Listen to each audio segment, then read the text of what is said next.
ঘণ্টাখানেকের হট্টমেলা নয়, আমার আপনার রায় নিয়ে খাপ পঞ্চায়েত নয়। সন্ধ্যে 7টা মানেই কড়া সত্যি কথা যা হজম করতে সময় লাগে।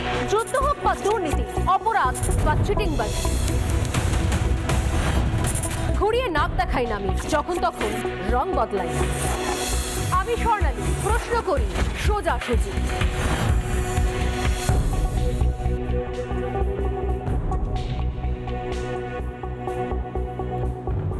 শুরুতে বলছিলাম যে আজকে এমন একটা দিন, আজকে অত্যন্ত লজ্জার কলঙ্কের দিন।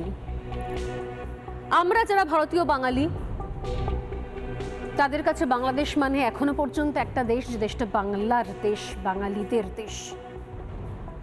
গোটা দেশটা বাঙালিদের, এবং সেটা করার জন্য একটা রক্তক্ষয়ী যুদ্ধ পেরোতে হয়েছে বাংলাদেশকে, যাকে আমরা মুক্তিযুদ্ধ বলে জানি। ভাষা আন্দোলন থেকে সূত্রপাত হয়েছিল যার, তারপর অন্তত 20 বছরের মধ্যে একটু একটু করে সেটা যুদ্ধের রূপ নিয়েছিল। 71-এর মুক্তিযুদ্ধের ইতিহাস আমাদের পড়া, আমাদের জানা। 71-এর মুক্তিযুদ্ধের জন্য প্রতি বছর বিজয় দিবস উদযাপিত হয় ঘটা করে বাংলাদেশে, এমনকি সে বিজয় দিবস পালিত হয় আমাদের দেশেও, কারণ ভারতবর্ষ সেদিনকে সাহায্যের হাত বাড়িয়ে দিয়েছিল যাতে বাংলাদেশ স্বাধীন হয়ে উঠতে পারে। যুদ্ধে জেতার পর পাকিস্তান আর্মিকে সারেন্ডার করানোর পর ভারত চাইলে পুরো দেশটাকেই নিজের কবজায় নিতে পারত, কিন্তু নেয়নি। কারণ ভারত চেয়েছিল স্বাধীনভাবে দেশটা বাঁচুক, স্বাধীনভাবে এগিয়ে চলুক। আর এই পুরো স্বাধীনতাটাই এসেছিল মুক্তিযোদ্ধাদের জন্য। আজ এমন একটা দিন, এখন বলা হয় বাংলাদেশকে ডিসেম্বর মাস হচ্ছে বিজয়ের মাস, কারণ ডিসেম্বর মাস মানেই 16ই ডিসেম্বর, ডিসেম্বর মাস মানেই মুক্তিযুদ্ধের মাস, মুক্তিযোদ্ধাদের অবদান মনে করানোর মাস। তাই এই ডিসেম্বর মাসকে বলা হয় বিজয়ের মাস। আর এই বিজয়ের মাসে মুক্তিযুদ্ধের খেতাব প্রাপ্ত বীর মুক্তিযোদ্ধা, তাকে সর্বসমক্ষে নিয়ে এসে তার গলায় জুতোর মালা পরিয়ে তাকে চরম হেনস্থা করা হলো, নাস্তানাবুদ করা হলো, গ্রামে গ্রামে ঘোরানো হলো এবং বলা হলো যে হাত জোড় করে ক্ষমা চাও এবং বলো যে আজকের মধ্যেই গ্রাম ছেড়ে চলে যাবে, তার যেন কোনো পরিবারের কেউ লোকজন আর সেখানে থাকতে না পারে। এইটাই বাংলাদেশের ছবি। এই বাংলাদেশ নাকি মেধাবীদের জন্য আন্দোলন করতে গিয়ে নতুন করে আবার 3 নম্বর বারের জন্য নাকি স্বাধীন হয়েছে। এই সেই বাংলাদেশ, বাঙালিদের বাংলাদেশ মনে হচ্ছে না।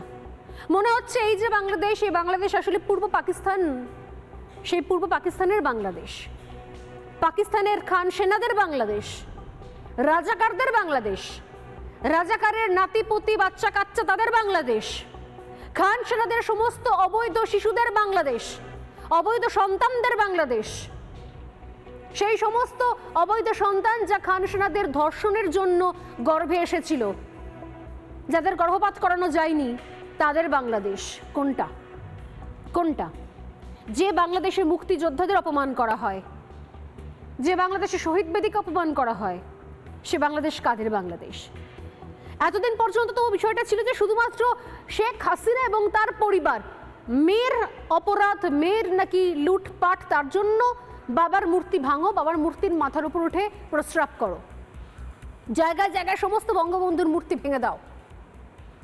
যুক্তি কি? নাকি মেয়ের শাসনকালে দুর্নীতি হয়েছে, লুটপাট হয়েছে। কিন্তু প্রশ্ন একটাই, আজ সোজা সাপটা সোজাসুজি প্রশ্ন, মুক্তিযুদ্ধ শুধুমাত্র বঙ্গবন্ধু মুজিবুর রহমানের ছিল? মুক্তিযুদ্ধ শুধুমাত্র মুজিব রহমানের ছিল আর তার পরিবারের ছিল? মুক্তিযুদ্ধ শুধুমাত্র আওয়ামী লীগের ছিল? মুক্তিযুদ্ধ কারুর বাবার নয়, কারুর কোনো একজন পরিবারের অবদান নয় মুক্তিযুদ্ধ। তাহলে এখন কি করে শুধুমাত্র আওয়ামী লীগের পৈতৃক সম্পত্তি হয়ে গেল মুক্তিযুদ্ধ এবং তার ইতিহাস? সেই সময় যাকে আমরা মেজর জিয়া বলে জানতাম, পরবর্তীকালে যিনি বিএনপি তৈরি করেছিলেন, বাংলাদেশ ন্যাশনাল পার্টি, তার কোনো অবদান ছিল না মুক্তিযুদ্ধে? তিনি মুক্তিযুদ্ধে কোনো ভূমিকা পালন করেননি। তাহলে কার সঙ্গে কার লড়াই? আসলে লড়াইটা যার সঙ্গে যার হোক না কেন, জিতছে, হাসছে ওই রাজাকার।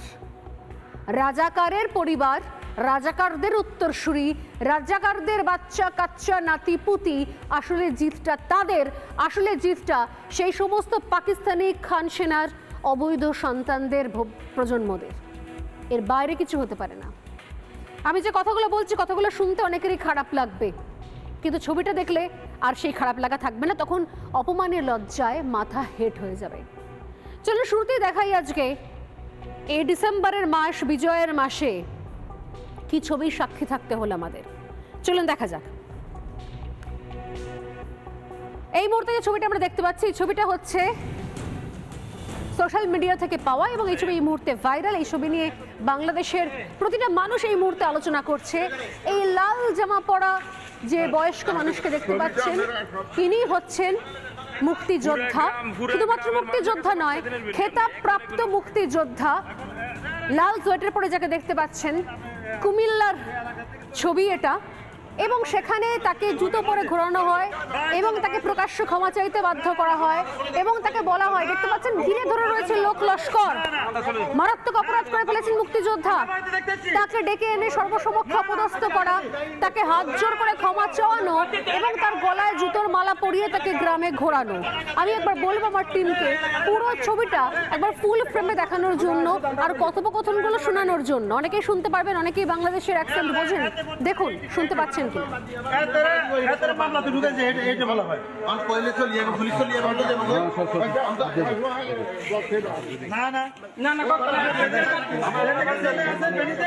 আপনি এই যে গত 10 বছর যেখানে ছিলেন, 8 বছর ওখানে দেখবেন আওয়ামী লীগের আমলে তো আপনি ছিলেন না।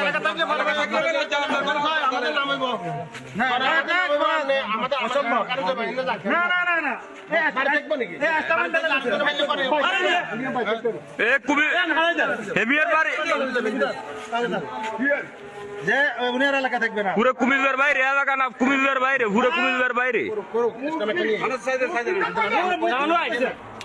আপনি পোলা বানালে না না, পুরো কুমিল্লার বাইরে, একদম কুমিল্লা। কুমিল্লার 14 গ্রামের মুক্তিযোদ্ধা আব্দুল হাই কানু, আব্দুল হাই ওরফে কানু, তার গলায় জুতোর মালা পরিয়ে তাকে ঘোরানো হচ্ছে। এইটা হচ্ছে নতুন বাংলাদেশ, এটা হচ্ছে তৃতীয়বারের জন্য স্বাধীন হওয়া বাংলাদেশ।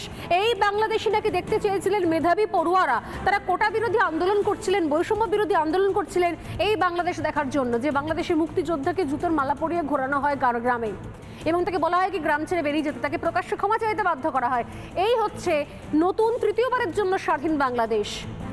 আগে থেকেই বোঝা গিয়েছিল, হাসিনা সরকারের পতনের পর থেকেই খেলা শুরু হয়ে গিয়েছিল। যে মুহূর্তে হাসিনা সরকারের পতন হয় তারপর থেকে খেলা শুরু। মুজিবের মূর্তি ভাঙচুর, তার মূর্তির মাথায় উঠে প্রস্রাব করা, জয় বাংলা স্লোগান দিলে মারধর করা, এবার প্রবীণ মুক্তিযোদ্ধার গলায় জুতোর মালা পরিয়ে ঘোরানো। 1971-এ যাদের দয়ায়, যাদের বীর পরাক্রমের জন্য আজকে দেশটা স্বাধীন হলো, সেই মুক্তিযোদ্ধাদের হেনস্থা করা হচ্ছে। কোথায় ঘটছে? কুমিল্লায়। শুধুমাত্র একটা দুটো ঘটনা নয়, এর আগে একাধিকবার এই ধরনের ঘটনা ঘটেছে। এর আগে মুক্তিযোদ্ধাকে প্রকাশ্যে ঠাস ঠাস করে থাপ্পড় মারা হয়েছে। এমনকি এই অভিযোগও ওঠে যে কবর খুঁড়ে মুক্তিযোদ্ধাদের অপমান করা হচ্ছে, কবর খোঁড়া হচ্ছে মুক্তিযোদ্ধাদের, এবং সেই কবর খুঁড়ে বিকৃত যে মানসিক তার যে প্রকাশ, সেই প্রকাশ দেখতে পাওয়া যাচ্ছে। কবর খুঁড়ে সেখানে এমনভাবে লাঞ্ছিত করা হচ্ছে, সেই কবরকে অপমানিত করা হচ্ছে। কাদের জন্য হচ্ছে এটা? কুমিল্লার 14 গ্রামে মুক্তিযোদ্ধা আব্দুল হাই ওরফে কানুর গলায় জুতো মালার পরিয়ে লাঞ্ছিত করা হচ্ছে কেন? 78 বছর বয়সী এই প্রবীণ বাংলাদেশ আওয়ামী লীগের কৃষক সংগঠনের নেতা ছিলেন এই প্রবীণ। শুধুমাত্র এই অপরাধ আওয়ামী লীগ বলে, কিন্তু আমরা জানি যে এর আগে একাধিকবার আলোচনা হয়েছে। আমি আজকেও প্রশ্ন তুলব যে এই মুক্তিযুদ্ধটা শুধুমাত্র কি আওয়ামী লীগের সম্পত্তি ছিল না তো? কিন্তু কেউ বাকারা মনে করেছে হয়তো আসলে বিদ্বেষের বিষ চাষ করা হচ্ছে। বিদ্বেষ এমন জায়গায় পৌঁছেছে যে শেখ হাসিনাকে বিদ্বেষ করতে গিয়ে তার গোটা পরিবারকে বিদ্বেষ, মুজিবুর রহমানকে বিদ্বেষ জানাতে গিয়ে আওয়ামী লীগকে বিদ্বেষ, আওয়ামী লীগের প্রতি বিদ্বেষ পোষণ করতে গিয়ে মুক্তিযুদ্ধের প্রতি বিদ্বেষ, মুক্তিযুদ্ধের প্রতি বিদ্বেষ পোষণ করতে গিয়ে মুক্তিযোদ্ধাদের প্রতি বিদ্বেষ, এবং মুক্তিযোদ্ধাদের প্রতি বিদ্বেষ পোষণ করতে গিয়ে আসলে মুড়ি মিছরি এক হয়ে গেছে।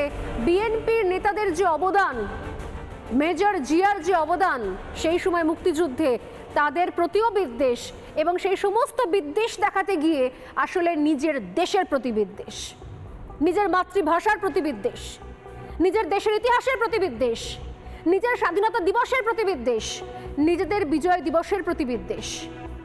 কি করবে এই বিদ্বেষ নিয়ে? এই বিদ্বেষ বাংলাদেশের মানুষের হতে পারে না, বাংলাদেশের বাঙালিদের হতে পারে না।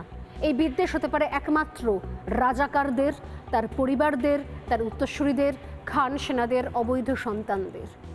এর বাইরে কোনো কারণ হতে পারে না। যারা শুরু থেকে আগাগোড়া চেয়ে এসছে দেশটা স্বাধীন যেন না হয়, দেশটা যেন পাকিস্তান হয়ে থাকে, দেশটা যেন পূর্ব পাকিস্তান হয়েই বাঁচে, পূর্ব পাকিস্তান হয়েই মরে, তাদের জন্য তারা রয়েছে নেপথ্যে।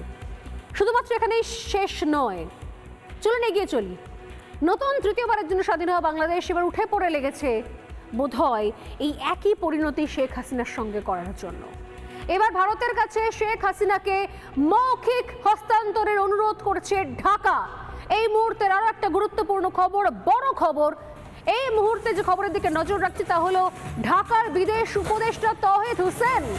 তিনি একথা জানালেন প্রকাশ্যে। তিনি বললেন যে ঢাকার যে আন্তর্জাতিক অপরাধ আদালত রয়েছে, সেই আন্তর্জাতিক অপরাধ আদালত ইতিমধ্যেই পরোয়ানা জারি করা হয়ে গিয়েছে মুজিব কন্যা শেখ হাসিনার নামে। ভারতের কাছে এবার অফিসিয়ালি তারা চাইছে শেখ হাসিনাকে ফেরত দেওয়ার কথা তারা জানাচ্ছে। তারা চাইছে মুজিব কন্যাকে ফেরত পেতে। প্রশ্ন হচ্ছে, যে পরিস্থিতির মধ্যে মুজিব কন্যা দেশ ছেড়ে চলে গিয়েছিলেন, সেই সময়তেও কি তার সঙ্গে একই ধরনের কিছু ঘটনা ঘটানোর পরিকল্পনা ছিল? দেশে ফিরলে আদৌ আন্তর্জাতিক আদালতে, অপরাধ আদালতে মুজিব কন্যার বিচার হবে, নাকি তারও পরিণতি হবে সেই লিবিয়ার একদা নেতা, এখন একতন্ত্রের মাথা মুয়াম্মার গাদ্দাফির মতো? আজকে যেরকম হচ্ছে বাংলাদেশের মুক্তিযোদ্ধাদের যেরকম পরিণতি হচ্ছে, যে পরিণতি হয়েছে বাংলাদেশের মুজিবুর রহমানের মূর্তির সঙ্গে, মূর্তির প্রতি যে ব্যবহার হয়েছে, সে একই জিনিস করা হবে।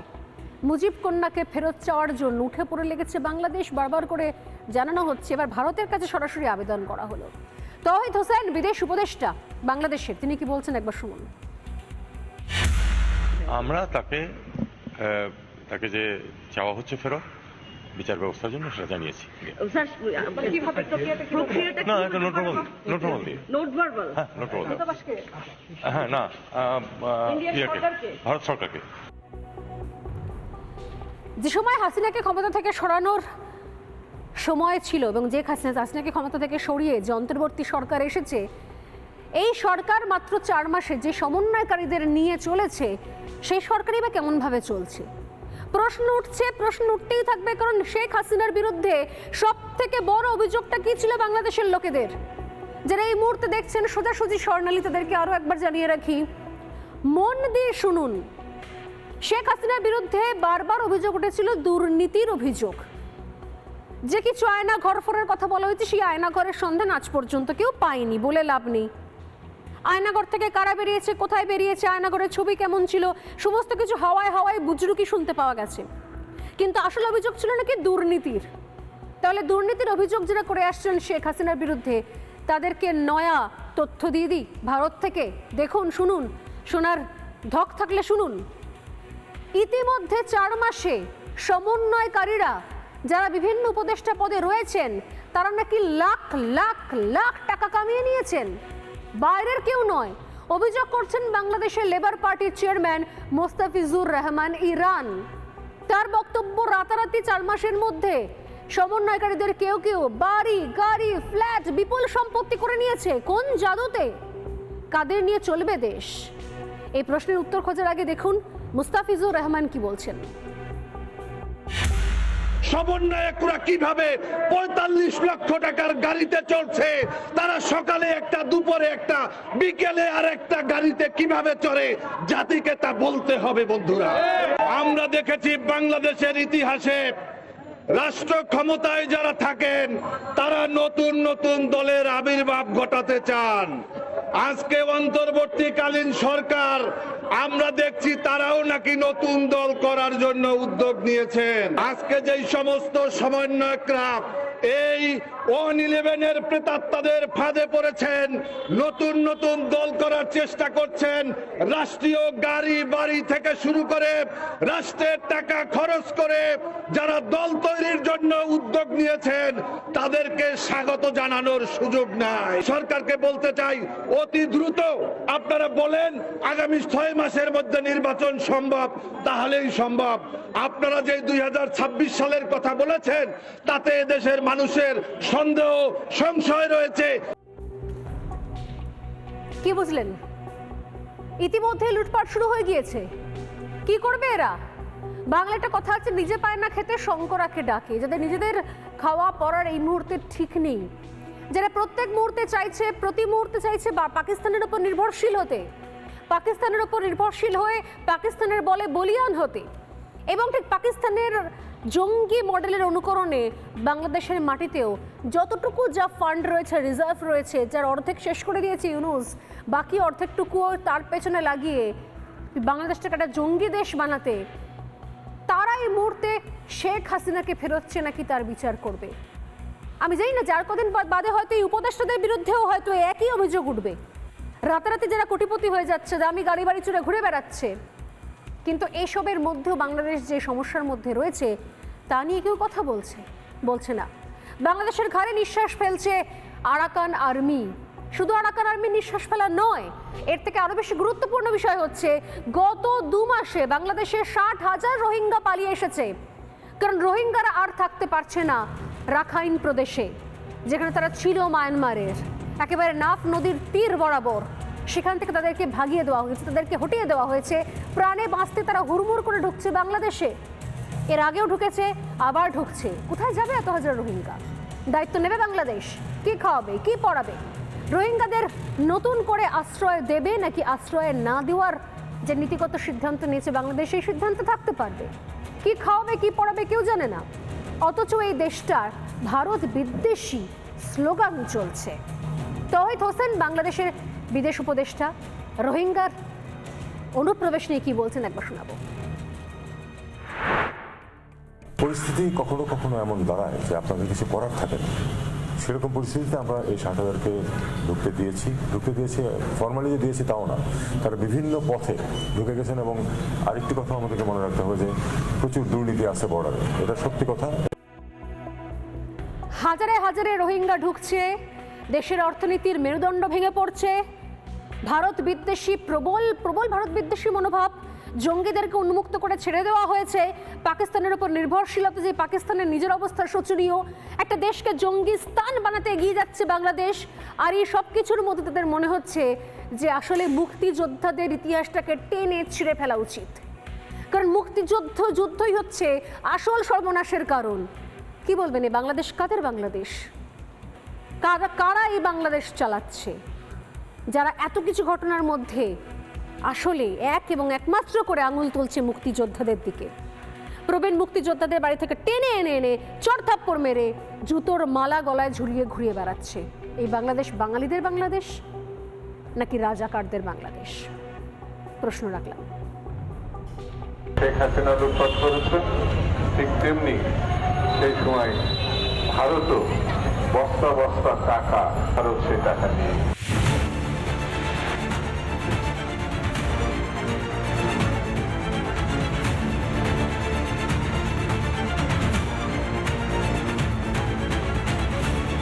আমরাও আমাদের নবাবের এলাকা ওই বাংলা, উড়িষ্যা এবং বিহার আমরা দাবি করব। বাংলাদেশ হয়েছি ভারতের চক্রান্তের ফলে। আমরা প্রয়োজনে সেই পাকিস্তানে ফিরে যাব, কিন্তু ভারতের পা আর আমরা চাপবো না। একটা একটা করে ইন্ডিয়ানকে ধরে লাথি মেরে ইন্ডিয়ার সীমান্তে ঢুকাই দিয়ে আসতে হবে। আমরা ওদের পণ্য বর্জন করব। সেভিং সিস্টেম বলতে কিছু নাই, প্রয়োজন হলে ওটা বাংলাদেশের সাথে একত্রিত হয়ে যাবে ইনশাল্লাহ। নিউক্লিয়ারের ভয় দেখায় না। আমাদের অনেক বন্ধু রাষ্ট্র আছে যাদের কাছে নিউক্লিয়ার বোম আছে এবং তারা দিতে রাজি আছে।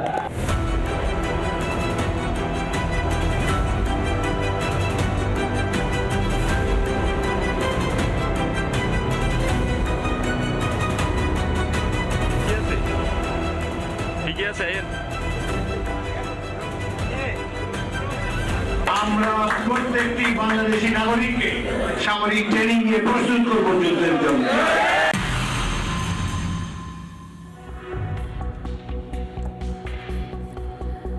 এই মুহূর্তে আমাদের সঙ্গে যারা রয়েছেন সরাসরি স্টুডিওতে চলে আসি, রয়েছেন অধ্যাপক বিমল শঙ্কর নন্দ এবং রয়েছেন বিশিষ্ট সাংবাদিক রক্তিম দাস। এছাড়াও স্টুডিওর বাইরে থেকে আমাদের সঙ্গে যোগাযোগ করেছেন KM রাকিবুল ইসলাম রিপন, বিএনপি নেতা এবং সমর্থক। আমাদের সঙ্গে কি সরাসরি রয়েছেন রাকিবুল ইসলাম রিপন? যদি থাকেন তাহলে আমি শুরুতে ওনার কাছেই যাব। রিপন, আমি আপনাকে দিয়ে শুরু আছি। হ্যাঁ, যে ছবি আজকে আমরা দেখলাম রকিবুল ইসলাম রিপন, যে ছবি আমরা দেখলাম কুমিল্লার 14 গ্রামে, যেভাবে কোথাও মুক্তিযোদ্ধা খেতাবপ্রাপ্ত তাকে গলায় জুতোর মালা দিয়ে ঘোরানো হচ্ছে গ্রামে এবং তাকে ক্ষমা চাওয়ানো হচ্ছে প্রকাশ, সেগুলোকে কি আপনারা সমর্থন করছেন? দেখুন, আপনাকে ধন্যবাদ জানাচ্ছি বাংলাদেশের জনগণের পক্ষ থেকে। আসলে বাংলাদেশের জনগণ ভারতের বিপক্ষে নয়, ভারতের জনগণের বিপক্ষে নয়। বাংলাদেশের জনগণ ভারতের একটি শাসক দল আছে বিজেপি, তাদের কর্মকাণ্ডের বিপক্ষে এবং তাদের অপকর্মের বিপক্ষে বাংলাদেশের জনগণ সবসময়ের জন্য সোচ্চার, এখনো সোচ্চার। আমরা সবসময়ের জন্য সেই বিজেপি নরেন্দ্র মোদীর যে অপকর্ম, সেই বিজেপি নেতাদেরকে তো আপনি বাংলাদেশে পাবেন না। বাংলাদেশে আমরা দেখতে পাচ্ছি আওয়ামী লীগের নেতা এবং মুক্তিযোদ্ধা, হিন্দু, এই কয়েকটা যে শ্রেণী আমরা দেখতে পাচ্ছি। আওয়ামী লীগের ওপর দেখতে পাচ্ছি একাধিক ঘটনা ঘটছে, হিন্দুদের ওপর একাধিক ঘটনা ঘটছে, আর কিছু কিছু ক্ষেত্রে যে ছবি দেখলাম মুক্তিযোদ্ধা, যে ছবি আমি আপনাকে দেখাচ্ছি, জানি আজকে গোটা বিশ্ব তোলপাড়, আপনাদের বাংলাদেশেও আলোচনা চলছে, জুতোর মালা গলায় দিয়ে মুক্তিযোদ্ধাদের ঘোরানো হচ্ছে। আপনি বলার সুযোগ দেন প্লিজ বলুন। আমরা গত 17 বছরে আমরা দেখেছি গণহত্যাকারী শেখ হাসিনার নেতৃত্বে বাংলাদেশে অগণিত ভুয়া মুক্তিযোদ্ধা হয়েছেন, কিন্তু যারা প্রকৃতিক মুক্তিযোদ্ধা তারা রাস্তায় রাস্তায় রিক্সা চালিয়েছেন, বাদাম বিক্রি করেছেন। এই যে ভুয়া মুক্তিযোদ্ধা, এই ভুয়া মুক্তিযোদ্ধা যারা আছেন তাদেরকে তো প্রকৃতি মুক্তিযোদ্ধা প্রতিহত করবে, এটাই বাস্তবতা, এটাই তো বাস্তবতা। কিন্তু যারা মুক্তিযোদ্ধা, মহান মুক্তিযোদ্ধা যারা শহীদ হয়েছেন এবং যারা মুক্তিযুদ্ধ করেছেন, আমরা মুক্তিযোদ্ধাদের সবসময় সম্মান করি, তাদের প্রতি আমাদের শ্রদ্ধা আছে, ভালোবাসা আছে। শ্রদ্ধা এবং ভালোবাসা কোনো দিকে কমতে নেই, কিন্তু একটি গণহত্যাকারী শেখ হাসিনার নেতৃত্বে গত 17 বছরে অগণিত যে ভুয়া মুক্তিযুদ্ধ হয়েছেন, সেই মুক্তিযোদ্ধাদের বর্তমান বাংলাদেশে প্রকৃতিক যারা মুক্তিযোদ্ধা আছেন তারা তাদেরকে বিচারের দাবি এবং বিভিন্ন সময় বিভিন্ন জায়গায় ভুয়া মুক্তিযোদ্ধা যারা তাদেরকে তারা প্রতিহত করার চেষ্টা করছেন। আমরা দেখেছি এক শ্রেণী, তার মানে আপনাদের বক্তব্য হচ্ছে যে এই আব্দুল কানু উনি হচ্ছেন ভুয়া মুক্তিযোদ্ধা, উনি খেতাবপ্রাপ্ত মুক্তিযোদ্ধা। আমি বলি গত 17 বছরে এই যে গণহত্যাকারী শেখ হাসিনা বাংলাদেশের সবচেয়ে 3টি ভয়াবহ হত্যাকাণ্ড ঘটিয়েছে। একটা হলো পিলখানা হত্যাকাণ্ড, একটা হলো শাপলা চত্বর হত্যাকাণ্ড, আর একটা হলো 24-এর ছাত্র জনতার হত্যাকাণ্ড। সেই গণহত্যাকারী শেখ হাসিনাকে ভারতের যে শাসক দল, সেই শাসক দল গলে তুলে তাকে বিভিন্নভাবে বইয়ের আদরে রেখে বাংলাদেশ নিয়ে ষড়যন্ত্র করছে এবং এক শ্রেণীর মিডিয়া বাংলাদেশ নিয়ে অপপ্রচার করছে। কি ধরনের ষড়যন্ত্র? হিন্দু, বৌদ্ধ, খ্রিস্টান। না, দেখুন ভারত কাকে আশ্রয় দেবে না, ভারত একসময় আপনাদেরকেও সাহায্য করেছিল এবং আপনি বিএনপি দলের তরফ থেকে বসেছেন। ঘটনাচক্রে হচ্ছে মুক্তিযোদ্ধাদের মধ্যে বিএনপি দলের নেতারাও রয়েছেন। খোদ মেজর জিয়া, যিনি হাতে করে বিএনপি আপনাদের দলটা তৈরি করেছেন, তিনি মুজিবুর রহমানের সঙ্গে একসঙ্গে কাঁধে কাঁধ মিলিয়ে মুক্তিযুদ্ধ লড়েছিলেন, দেশকে স্বাধীন করেছেন। আপনারা কি মুক্তিযুদ্ধের ইতিহাসটাও মানেন না? মুক্তিযুদ্ধের ইতিহাসটা বদলে দেবেন আপনারা? ইতিহাস মানি, আমরা অবশ্যই মুক্তিযুদ্ধের ইতিহাস মানি। আমরা সকল মুক্তিযোদ্ধাদেরকেই সম্মান করি এবং 30 লক্ষ মানুষ যারা হত্যা হয়েছেন তাদেরকেও আমরা, তাদের পরিবার, তাদেরকেও সম্মান করি। কিন্তু প্রশ্ন হলো ভারতের যে শাসক দল, সেই শাসক দল একটা গণহত্যাকারী, সেই গণহত্যাকারীকে কিভাবে বাংলাদেশের মানুষকে বয়কট করে তাকে আশ্রয় প্রশ্রয় দেয়, বাংলাদেশের মানুষ প্রশ্ন করতে চায়। এবং আমরা দেখেছি ভারতের কিছু মিডিয়া বাংলাদেশ নিয়ে অপপ্রচার চালাচ্ছেন। আমাদের দেশে কোন না না, অপপ্রচার কোনটা শুনুন। ভারত আপনারা বলে দেননি ভারত যে আপনাদের সাহায্য করবে, ভারত মুক্তিযুদ্ধতেও সাহায্য করেছিল আপনাদেরকে, অতএব ভারত কাকে আশ্রয় দেবে সেটা সম্পূর্ণ আমাদের দেশের ব্যাপার। কিন্তু আপনি বলছেন অপপ্রচার কোনটা বলুন, কোনটা অপপ্রচার? চিন্ময় কৃষ্ণ প্রভু এতদিন ধরে জেলে বসে রয়েছে, তিনি কোনো আইনজীবী পাচ্ছেন না, এটা অপপ্রচার? আপনাদের দেশ থেকে লোকজন এসে বলছে হিন্দুরা যে পালিয়ে আসছে, এসে বর্ডার ক্রস করে আমাদের দেশে শরণার্থী হয়ে ঢুকতে চাইছে, এটা অপপ্রচার? তাদের বক্তব্য শোনাচ্ছি। আপনাদের দলের নেতারা বলছেন যে চার দিনে কলকাতা দখল করব, বাইট আছে রিপন, বাইট আছে। আপনাদের দেশের লোকেরা বলছেন 4 দিনে কলকাতা দখল করব, এটা অপপ্রচার? কোনটা অপপ্রচার বলুন? আমরা দেখেছি নড়ালে এবং মাগুরা আমাদের হিন্দু ভদ্র মহিলাদেরকে কলকাতায় কিছু মিডিয়া তাদের বক্তব্যকে তারা বানিয়ে তাদের যে বক্তব্য দিয়েছেন, এবং তারা কিন্তু এসে বলেছেন এবং তাদের পরিবারও বলেছেন যে এটা সম্পূর্ণ ভারতের এক শ্রেণী মিডিয়া, তারা আমাদেরকে জোরপূর্বক করে বাংলাদেশের হিন্দুরা নির্যাতিত এটা বলানোর চেষ্টা করেছেন।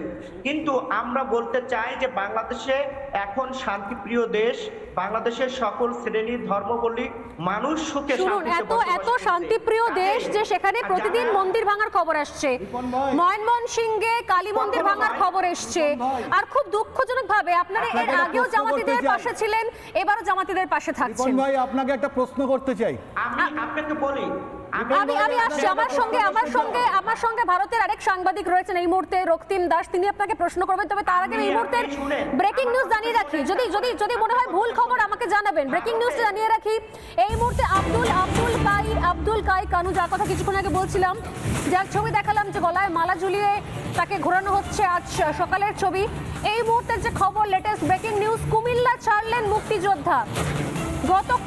গতকাল মুক্তিযোদ্ধাকে জুতোর মালা পরিয়ে হেনস্থা করা হয় এবং তাকে বলা হয় কি যেন তিনি দেশ ছেড়ে তিনি এলাকা ছেড়ে চলে যান। নিরাপত্তাহীনতায় কুমিল্লার 14 গ্রাম ছেড়ে ফেনীতে চলে গেলেন আব্দুল হাই, এবং আমরা তার একটা বক্তব্য পেয়েছি, কারণ এক্ষুনি কিছুক্ষণ আগে রিপন বলছিলেন যে অনেক খবরই নাকি সত্যি নয়। আমি জানি না যে আব্দুল হাইয়ের খবরটা উনি পরবর্তীকালে বলবেন কিনা সত্যি নয় বা মিথ্যে। আব্দুল হাই কি বলেছেন নিজে একবার শোনাই, ভিজুয়াল আমি দেখাচ্ছি, ছবি গোটা বিশ্বের মানুষ দেখছে, যারা অনলাইনে দেখছে, ইউটিউবে দেখছে, গোটা পৃথিবীর মানুষ দেখছে, ওনার বক্তব্যটাও শুনিয়ে দিই একবার। স্টাম্প 150 টাকার স্টাম্প বলছে যে তুই আর মুক্তিযোদ্ধা নামে পরিচয় দিবি না, এই এলাকায় দেখবি না, এখানে তুই টিপ দে আমার স্বাক্ষর দে।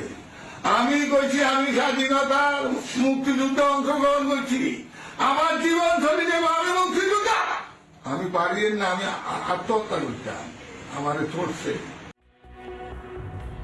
রিপন বাবু, আপনি কি বলবেন যেটা মিথ্যে খবর? আমি আব্দুল হাইয়ের বক্তব্য শুনিয়ে দিলাম, ভিডিও দেখিয়ে দিলাম। আমরা ভিডিও ছাড়া, বক্তব্য ছাড়া কোনো খবর দেখাই না, আমরা। আমি এটার উত্তর দিচ্ছি। আওয়ামী লীগের প্রেতাত্মারা বাংলাদেশে যারা আছেন, শেখ হাসিনা বাংলাদেশ থেকে পালিয়ে গেছেন, আওয়ামী লীগের প্রেতাত্মারা বিভিন্ন জায়গায় হিন্দু এবং এই যে আপনার মুক্তিযোদ্ধা যার কথা বললেন তাদেরকে লাঞ্ছিত করেছে এই আওয়ামী লীগের প্রেতাত্মারা। এই লাঞ্ছিত করে অন্তর্বর্তী সরকারকে বিতর্কিত করার চেষ্টা করছে এবং বিএনপিকে। আমার কাছে আরো ভিডিও আছে, আমি দেখাবো যে বিএনপির নেতারা গিয়ে কিভাবে মুক্তিযোদ্ধাদের হেনস্থা করছে। আমি জানি যে আপনারা নিজেদের ইতিহাস কি করে ভুলে গেলেন। আপনারা জামাতের পাশে থাকার জন্য, পাকিস্তানিদের সাপোর্ট করার জন্য। আচ্ছা, একটা প্রশ্ন নিন, রক্তিম বাবু একটা প্রশ্ন। আচ্ছা রিপন ভাই, আমি আপনাকে প্রশ্ন করতে চাই যে কর্নেল তাহেরকে, রিপন ভাই, কর্নেল তাহেরকে শুনে নিন বিজেপি হ্যাঁ থেকে বেরিয়ে মসজিদ ভাঙে। হ্যাঁ ঠিক আছে রিপন ভাই, কর্নেল তাহেরকে 1975 সালে কি অপরাধে ফাঁসিতে ঝোলানো হয়েছিল? উনি কি আওয়ামী লীগ করতেন, যিনি শহীদ প্রেসিডেন্ট জিয়াউর রহমানকে জেল থেকে মুক্ত করেছিলেন? তাকে কোন অপরাধে সেদিন জিয়াউর রহমান ফাঁসিতে ঝুলিয়েছিলেন? পরবর্তী প্রশ্ন হচ্ছে যে মুক্তিযুদ্ধ সভার জিয়াউর রহমান ছিলেন স্বাধীনতার ঘোষক, আপনার কথা অনুযায়ী আমিও বিশ্বাস করি জিয়াউর রহমান স্বাধীনতার ঘোষক ছিলেন।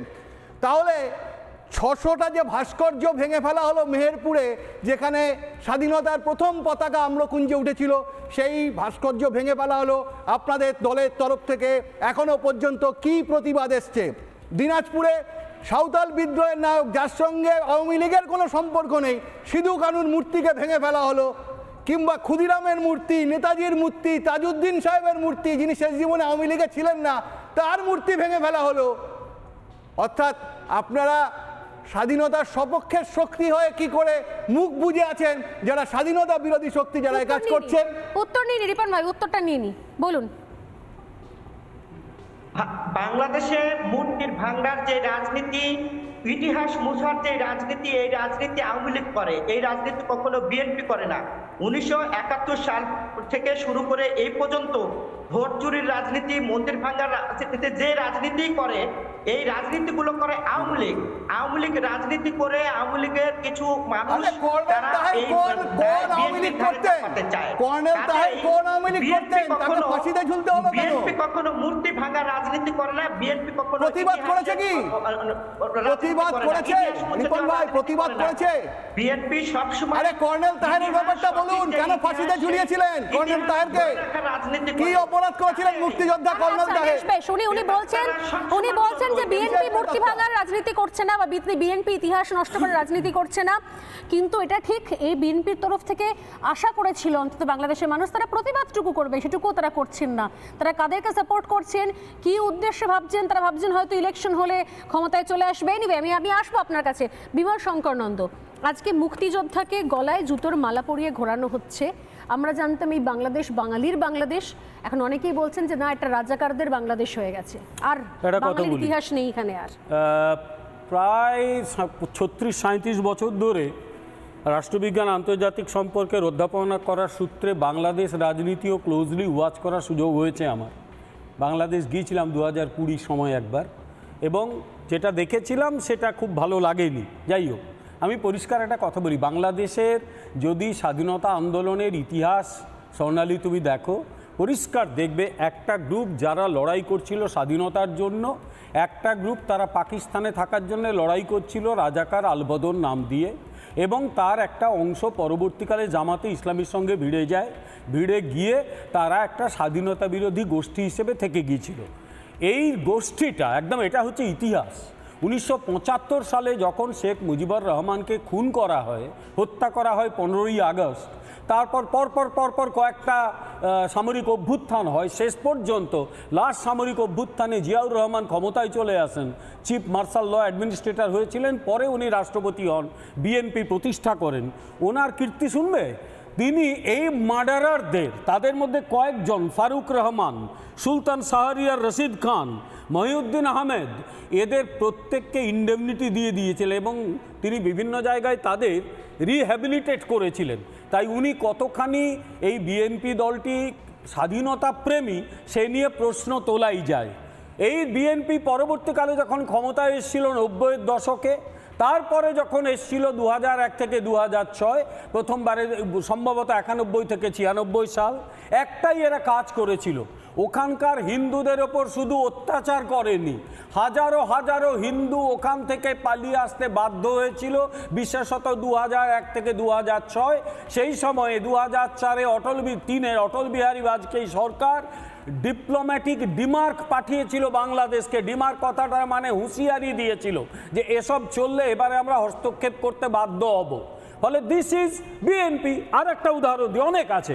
2004 সালের 1 এপ্রিল তখন বিএনপি ক্ষমতায় আছে, চট্টগ্রাম আর্মস হল কেস, 10 ট্রাক ভর্তি ভয়ঙ্কর অস্ত্র নর্থ ইস্ট ইন্ডিয়াতে পাঠানো হচ্ছিল, ওগুলো ন্যাপড হয়, এবং এই বিএনপির নেতা লুৎফুজ্জামান বাবর, যিনি স্বরাষ্ট্র দপ্তরের রাষ্ট্রমন্ত্রী ছিলেন, এবং আরো কয়েকজন, তারা সেই সময় তো ধরা পড়েননি, পরে গ্রেপ্তার করা হয় এবং তাদের ফাঁসির সাজা হয়েছিল। ভেরি রিসেন্টলি বর্তমান সরকার তাদের ছেড়ে দিয়েছে। আমি শেষ করি।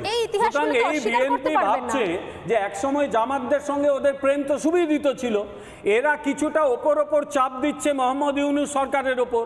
মোহাম্মদ ইউনূস একটা মেরুদণ্ডহীন লোক, ও ভাবছে তাদের চাপে এরা ক্ষমতায় আসবে। আপনি অনেকক্ষণ ধরে বললেন যে বিজেপির অপকর্মের বিরোধী, আপনাকে শুধু একটা কথা জানিয়ে দিই, আমি ভারতীয় জনতা পার্টির পশ্চিমবঙ্গ কমিটির মুখপাত্র। যদি আগামী দিনে কোনোভাবে এই বাংলাদেশে ওপেন ভারত বিরোধী চক্রান্ত হয়, নর্থ ইস্টের কোনো বিচ্ছিন্নতাবাদী সেখানে যদি মদত পায়, you have to face consequence. আমি এইটুকু আপনাকে কি জানিয়ে বলবেন দিলাম। রিপন? বালাকোট মনে রাখবেন। রিপন কি বলবেন? রিপন ভাই আপনার কাছে আমার প্রশ্ন। আপনাদের নেতা রুহুল রিজভী বলছেন ভারত দখল করে নেব। ভারত দখল করবে। আসুন, কিভাবে দখল করবেন চলে আসুন। না, উত্তর নিন। ভারতের শক্তি সময় এসে একটু উত্তর নিন, রিপনের উত্তর। রিপন প্লিজ। একটা প্রশ্ন ছুড়ে দিচ্ছি, নরেন্দ্র মোদী ক্ষমতায় আসার পরে বাংলাদেশ থেকে প্রথম বিএনপি কেন তাকে অভিনন্দন জানিয়েছিল যদি এতই বিজেপি খারাপ হয়? এত বিদ্বেষ থাকে। রিপন ভাই প্লিজ উত্তর এত দিন। বিদ্বেষ কেন? হ্যাঁ। কি উত্তর দেখুন, দেবেন? আপনারা শুধু, আমি বলি, আপনারা শুধু বললেই হবে না, আমাদের কথা তো শুনতে হবে। আপনারা যদি আমাদের কথা না শুনে শুধু আপনাদের কথাই বলার চেষ্টা করেন তাহলে তো হবে না। আপনি বলুন না। সবচেয়ে বেশি তাই না? আপনি পেলেন। আপনি বলুন না। আমরা সবসময়ের জন্যই ভারতের সাথে, আমাদের ভারতের জনগণ এবং ভারতের সাথে সুসম্পর্ক ছিল, আছে, থাকবে। আচ্ছা, এটা কেমন আমরা সুসম্পর্ক ভারতের বলুন রিপন বিপক্ষে ভাই? বা ভারতের জনগণের বিপক্ষে নয়। আপনাদের নেতা আমি রুহুল বারবারই রিজভী বলছি, বলছেন ভারত দখল করে নেব 4 দিন। এটা কেমন সুসম্পর্ক বলুন? ভারতের ক্ষমতা আপনারাও জানেন, আপনারা বলছেন ভারত দখল করে নেব। ভারত দখল করে নেবে এই বক্তব্য কে দিয়েছে? যদি কেউ দিয়ে থাকে এটা তার ব্যক্তিগত মতামত। আমি যেটা বলার চেষ্টা করছি, রুহুল রিজভী দিয়েছে, রুহুল রিজভী। মামলা করেছিল তাকে তো বেশ, দল থেকে তাড়িয়েছেন। সময় একদম নেই, আমি এখানেই শেষ করব। নিঃসন্দেহে রিপন ভাইয়ের সঙ্গে আমার ভবিষ্যতেও কথা বলবো। উনি বলেছেন যে এই মন্তব্য যারা করেছেন তার দায় উনি নেবেন না।